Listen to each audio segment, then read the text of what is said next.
Hi everyone, so today I'm going to analyze the USTAR safety emission testing. A local shop that does autonomous safety inspections and emissions testing. I'll be applying the GATS model of the service quality, especially provider gap 2, service design, and provider gap 3, communication. So the first one will be the wake call. So here's what happened. I've been putting off my emissions for a while, since last October. I kept telling myself I'll do it, blah blah blah, it'll take forever, stuff like that. And then I remember I went to a friend's party, birthday party, and he mentions that driving without your emissions done is a ticket that costs $250. And I was not willing to pay for that, so that's what really got me to go to my missions. So I just searched a place nearby, and Google just gave me the first search, which was this, and the reviews was promising. They said a 15-minute turnaround, and that was sold me honestly. It's just that simple, that easy. I thought it was gonna take an hour, hour and a half, but simple as that. So when I got there, things got a little bit awkward. I walked onto the lobby. It was completely empty. Nobody there. No front, no receptionist, no nothing. Other workers were out in the garage bays. I stood there for honestly like 3 to 5 minutes, just wondering like if this place was even open, that someone's closing, or they're on lunch, and it was pretty uncomfortable. But eventually, an employee just noticed me, like peeked through the door, and he came in and immediately just took care of me. He was friendly, everything professional. Had me a form to fill out about my car, stuff like that, and he took my keys. And then, just like the reviews promised, honestly, it took 15 minutes. I was in and out the door. It was amazing. The service itself was great. It was just the first moment of just arriving there. It was just really this awkward tension, I guess.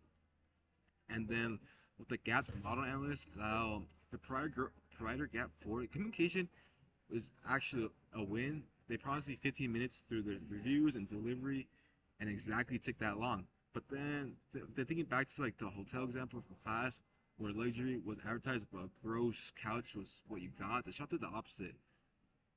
It was beautiful. And then, but provider gap 2, service design, it's where they fall really short. In my opinion, the service gap, meaning like the physical lobby, gave me zero signs that anyone was really there to help me and ready for me to take care of me. No greeter, no sign, no bell, really nothing. Just the receptionist, and that's all. I mean, like where do they usually sit? And the empty room really created confusion before anything started. So that one's really to work on. And then recommendations. I think I just put some three simple recommendations. It's just this, like a service bell or like a sensor, like it rings every time you open the door.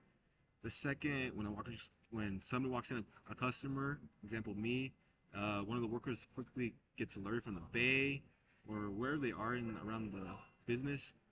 And second, just design a designated greeter, because it will just create better. Just train them on just staying here while I go over there. Always thinking one at the company, and there'll be just lobby signage, simple as like welcome, or like we'll be right there, or the technician's busy right now, but we're right there.